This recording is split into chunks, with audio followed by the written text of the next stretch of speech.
Hello and welcome to Politics on Sunday. My name is Femi Akande.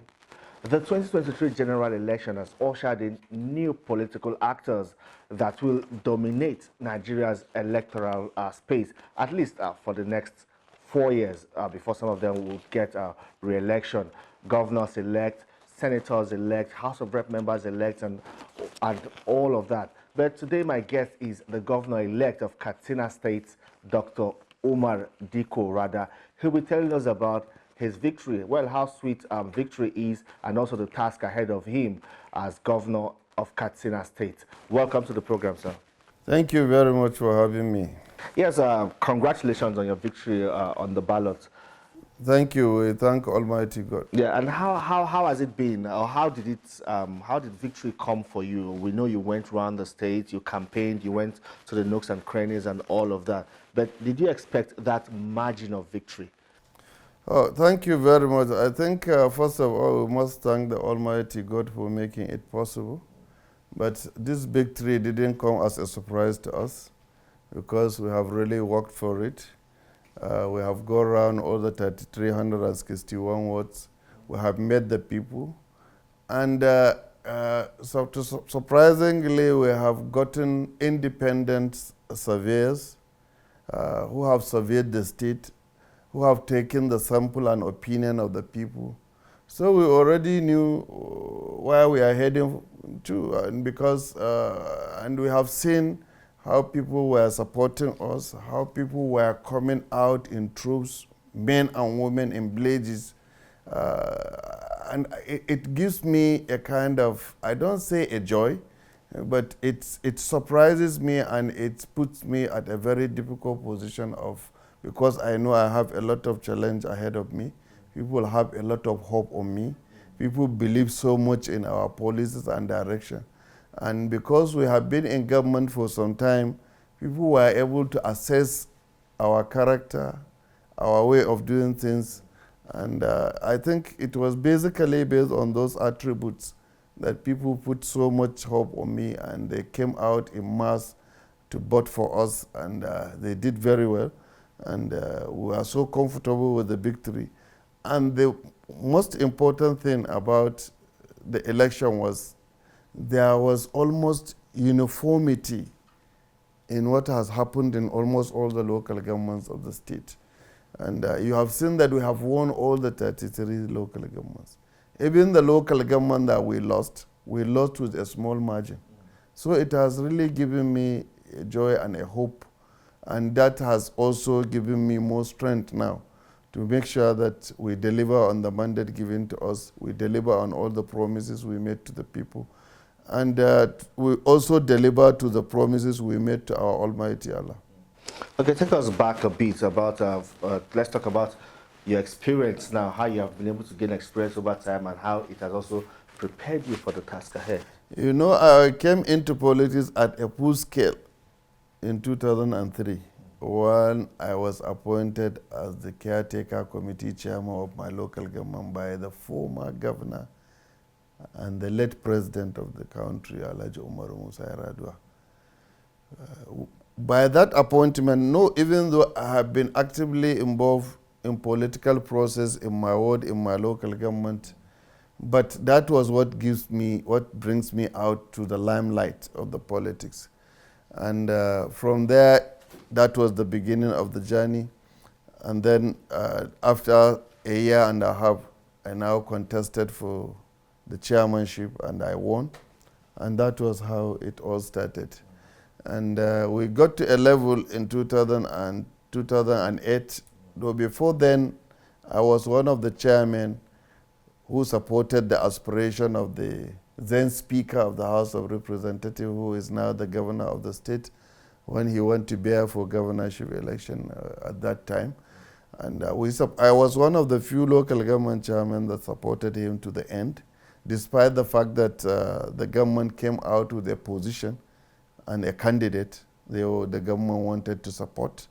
But because we have made some promises and I've gotten my clearance from the late president before he died, but I don't know the high-level political things that has happened which led to the reverse on the decision of Amin Bello Masari to to be the gubernatorial candidate at that time. But despite that, we had to conclude the process. We started with a group called Good Governance Group, 3G. Then Governor Erufai was in Dubai, but he was part of the group. He was being represented here by Salisu Lukuman and the rest of Salisu Lukuman, his present SGS. Naja'at Mohammed was in the group, Mazhar was in the group, I was, and the current SGS of the state here, Muntaralai, was in the group, Senator Sadiq Adwa, and this Maazu from Gombe, and a lot of them were in that group. So, but it later, we had a lot of meetings at that time, but later we all agreed that let's go to CPC, let's follow the aspiration of the President Muhammadu Buhari at that time when he was barring for presidency under CPC. So we now joined CPC. From there we transformed into APC. And luckily for me, I was one of the first elected National Working Committee members of APC. I was elected as the National Welfare Secretary of the party in 2014. And I was glad I was part of the team that brings in an opposition party to take up leadership from the ruling party. And you have also, you said you went around the state, you've spoken to the people. What are they saying? What is it that they want? And what did you promise them? You know, when the issue of barring for the governorship started running into my mind, I promised myself, in any case, if I should be given the opportunity to carry the flag of my party, I will go to every ward that produces a councillor. Because from my experience, I have seen what that can do to a candidate in making him more popular, in making him closer to the people, and in making him to understand the problems of that level, at the community level. Because for the student of development, they know that for any meaningful development to occur in any country or in any state, there should be a bottom-top approach. You know, Katsina State is one of the states that suffers from this banditry, insurgency, and the rest of it. There are some places where it's a no-go area. Even there are some roads that were officially closed. And then there are some villages that are no-go area even for security men.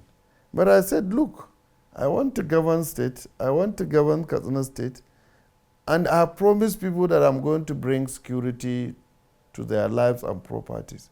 So if I'm to do that, nothing should stop me from going to those communities because our people are living there. They have life, they have children, they have relatives, they have wives. So what am I, if I lost my life in the course of doing that, I'm making a sacrifice for my state. And somebody will carry on from where I stopped. But was there ever a time that you feared for your life? Yes, but you know, when you want to lead, your own life is second to the life of the people of Katsina State. Because you promise, look, I'm going to protect you. I'm going to give you leadership that will protect your life and property. So you have to provide leadership by example. You must command a moral authority for your followers to follow you. But if you lack moral authority to ask people, okay, come, I'm a commander and I want to go to war. I'm in the front, follow me. But as a commander, if I'm behind and I ask you to go to the front, nobody will have the courage to go. But you have to provide leadership. What we don't have to have is we have to have leadership that can lead by example. Your party, the All Progressives Congress, when you contested the primary elections, was keenly contested and it caused some kind of rancor. Some people left the party. But now you are governor-elect and you will soon become governor. How do you intend to bring people together and That was what gave us victory. That was one of the things that gave us victory in Katsina State. Because the primary election was keenly contested.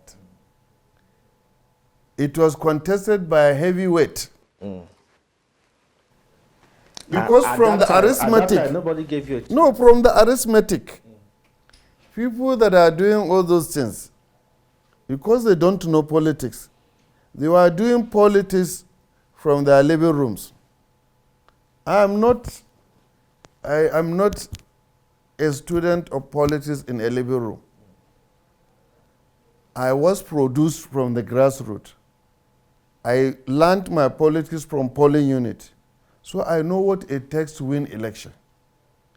And I know what to do to win election.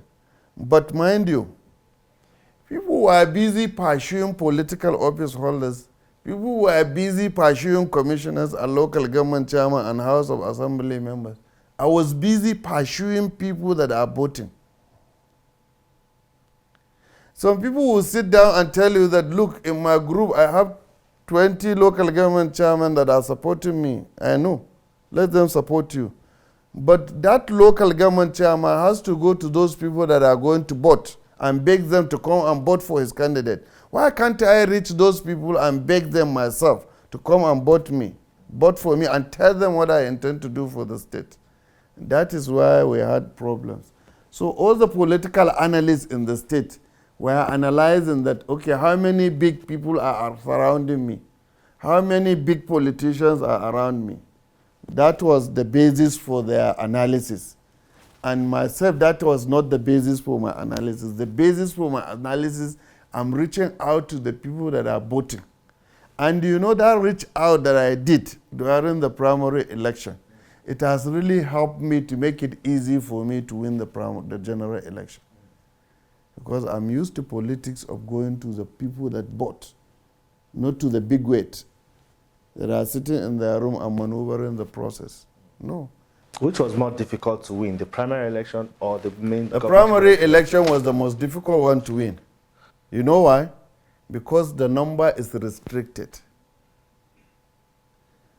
It's a representation of the people that will vote. So whether you are popular or you are not popular, you can win a primary election. There are so many parameters that can be used to win a primary election. Maybe if you have more money than me, you can win. Maybe if you have more influence than me, you will win. Maybe if you know those people that control the delegates, you may win. But that does not make you a popular candidate.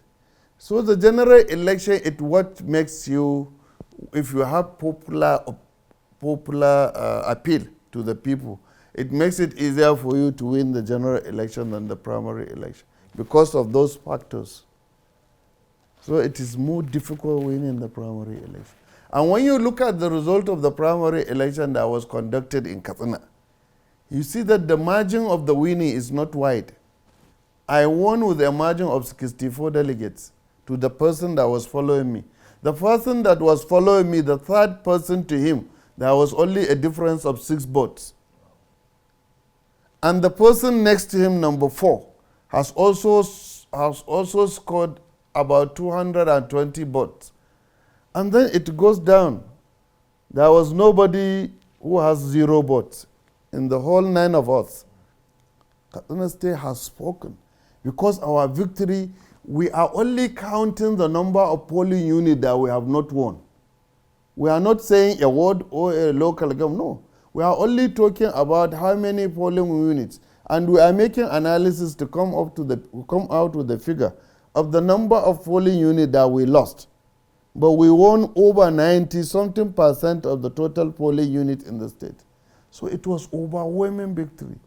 And it's one of the most peaceful elections that was conducted in the whole country.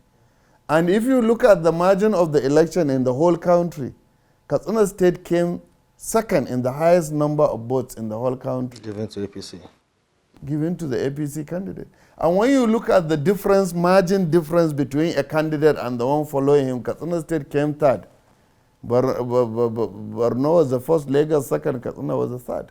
And when you look at the number of votes, Kano came first with 1,020,something,000 and Katsina came second with 859,000 votes. And we thank Almighty God and we thank President Muhammadu Buhari for making the votes of the electorate this time around to count. You're a very good data analyst, and I believe your time as the DG Smedan has given you all of these skill in analyzing data, putting it together and using it to work. But now, coming up, let's talk about experience from Smedan to the work as governor of Katsina State. in terms of building entrepreneurs, creating jobs and all of that? What's your roadmap in that regard? I've learned few things while I was a local government chairman. And that was what makes me to have a good understanding of the local people. When I first came as a local government chairman, I came with a brand new idea. As a comrade, as a person who wants to change things overnight. But when I get there, I realized that it's not easy for me to change things overnight, but I was able to bring a lot of changes and new things and new ideas. Because when you were a student, you have all these ideologies that you want to change things. You see every person in government as a bad person. You see everyone in government as corrupt, as people who could not allow you to progress. But it was only when you get there that you start to understand it's not the same feeling you have while you were outside that is the same inside. So that has even given me an opportunity to understand governance and to understand people and to bring about changes despite resistance. Because whoever is bringing changes, you have to face resistance. When I first came, I couldn't allow the normal things that are used to happen. We introduced a lot of new things into the system that makes the life of the people better. And that was still giving us advantage. For those of us who were chairmen at that time, it's still giving us advantage at the political space. Because whichever village you go, they will tell you, you are the one who constructed this, you are the one who employed me, you are the one who did that and that for me. And that is giving us a leverage over the political space in those places. But my stay in Smedan, it gives me an exposure of the national outlook of governance. Because I was managing 36 states plus FCT. And I was managing all the tribes in Nigeria, all the different diverse ethnicity, religion, and what have you. And the Smedan itself, it comprises of all those kind of people. I had 6 directors at that time. It was only one person from the Northwest who is a Muslim. All the other 5 directors were non-Muslims. And 2 were from the east, 1 from the southwest, 1 from the south-south, 1 from the north-central. So, but, it gives me opportunity to walk along with them, understand them, understand the diversity of the country, and also enable me to resist certain things. Because, when you first came, when I was there, they would start saying, see, they have brought this Hausa man. What can he deliver? These people, there are a lot of sentiment attached to those, but when you started working, they will see the capacity, they will see the skills, they will see the knowledge you have. They will now key into those things, because I could tell you all the programs that are made as at today, I think were our brainchild. Because most of the programs we made is made, we either fine-tune them or we leave them and started those programs that we feel will have more impact on the people and their lives. May this year, they are going to commission a brand new headquarters for SMEDA. I built it. May this year, the president is going to commission a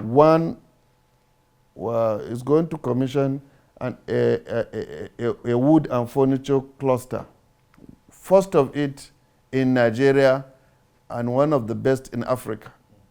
It's going to be commissioned by Vice President. We did it.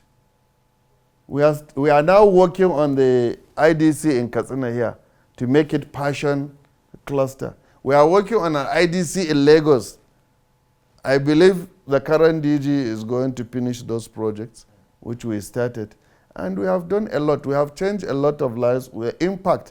Because SMEDA, when we came in, when you look at the mandate of the SMEDA, it's not a financial agency. It's not a financial institution. We don't give out money. But a lot of people have a misunderstanding of the agency that we dash out money to macro, small, and medium enterprises. No, we don't. But when I came in, I realized that people were not so happy with only capacity building and impacting on the knowledge base. Extension services, helping them to nurture their businesses, providing all those things. Most of the people were not keen on that. What people think is just give us money, let's do business. But people fail to understand that building their capacity is much more important than having capital, because you may have the capital and you end up, the business may end up in the list of the in the list of those that were not doing well, or maybe they end up in mortuary. So, but building capacity is the first thing. So when I realized that, I came up with some programs that have some financial inducement in it. You know, we came up with conditional grant scheme. The conditional grant scheme is to provide registration for the MSME, formalizing them from informal sector, building their capacity, and then providing them with some money so that they will improve on their capital. But the money is not the most important. The most important is to allow, you know, motivation is very important. Our people always need motivation. Okay, we are training you, we are registering your business, we are formalizing you. We are giving you a token after that. And you employ one additional person into your business. We create more job opportunity, we have to build their capacity, but we are just giving you that token as a kind of inducement. Right, indeed, the expectations are very high. But, you know, it appears as if what is paramount for a lot of people in Katsina, especially the rural dwellers, is security. A lot has been achieved in providing security, but moving forward now, how would you be able to create that environment where citizens will be able to feel safe and secure? You know, the missing link is you don't carry the local people in providing their own security. I have said it over and over. I was a victim of this insecurity. They killed my blood brother, same father, same mother, in his home. And they kidnapped my brother. I had to pay ransom to regain his freedom. You know, the most important thing, when you look at the number of villages that we have in Katsina, in one local government you can find over 100 or 1,200 villages, small hamlet within those environments. How are you going to provide police or soldiers that can protect those villages? You can't. So the only way you have to involve the local. That's most important. Gather local intelligence, because those people in those areas, they knew those people, they knew where they live, they knew whom they interact with. So with gathering of local intelligence within the communities, you can be able to have an edge. Secondly, you have to create a local security outfit. This local security outfit, you are not going somewhere to recruit those local security outfit. No, you recruit from the community because they are living there and you don't expect them to go anywhere. So once you have that, then you now link them up with the conventional security. That is the police and the security and the military. Then you provide them with all the necessary apparatus they may require. Do a biometric for all of them. Before you recruit them, you have to use the traditional institution. They know you, they know your father, they know your grandfather, they know where you came from, they know your character, and we'll do even character assessment. And you give them the necessary training they require. After giving them the training they require, you equip them. After equipping them, then you now link them up with that formal security outfit so that they can fight this agency. Because why? They will be more committed. The commitment is there because it's their own mother they are raping, it's their own father they are killing, it's their own brother they are kidnapping. So they will not play with that. Secondly, you have to use technology. There are so many technological ways you can use to curb insecurity. As I speak to you today, we have already developed a security software which can be used in those villages to curb this insecurity in those areas. And lastly, you have to look at the root cause of the insecurity. The root cause of this insecurity are there. Very clear. And they are historical. We have been living with this thing for over time. Sometimes it will be surprised and then it will come back again. It all started, the recent history was during the late Emir of Katsina, Dikko. There was this insecurity within the southern part of Katsina, which made the Emir to relocate with his battalion in Daudawa village. He fought for that insecurity. They were able to kill the bandit, the leader of the bandit. He was able to stay there for some time with his troops. And then that was what makes the southern Kaduna state as one of the most fertile places to produce foods, not only in Katsina state, for the northern part of the country. So that was why around Paskari, Daudawa, Dandume, Sabuwa side, Puntua, Bakori, all of that place, they produced the highest grains and the highest cash crops in the region. It was because that one was addressed at that time. So I think if we go back to history, we look at the root cause of the problem, we try to address those issues, especially our planning brothers in the villages, in the hamlet, in the bush. You need to educate them. They don't have that necessary education. They don't have schools. They don't have both Islamic and Western education. They don't. And it was Islamic and Western education that shaped the morale of the society toward what is good and what is bad. So I think it is better we go back to the root cause of the problem and see how we can address it. And there is negligence on the part of infrastructural development in their places. We must come with a scheme that will restore them back to what they used to do. So if every person is engaged, it won't have insecurity. But most of the people that are into criminality, they were not doing it because they want to be criminals, but they were doing it because they don't have any other means. So I think we better look at the problems. When we look at the problems, then we provide solution to those problems. Both kinetic and non-kinetic approach is the most ideal situation. Well, that's been our conversation with the governor-elect of Katsina State, Dr. Dikko Umar Radda, telling us about his plans and programs for Katsina State as soon as he's sworn in as governor on the 29th of May this year. Thank you so much for watching. My name is Femi Akande.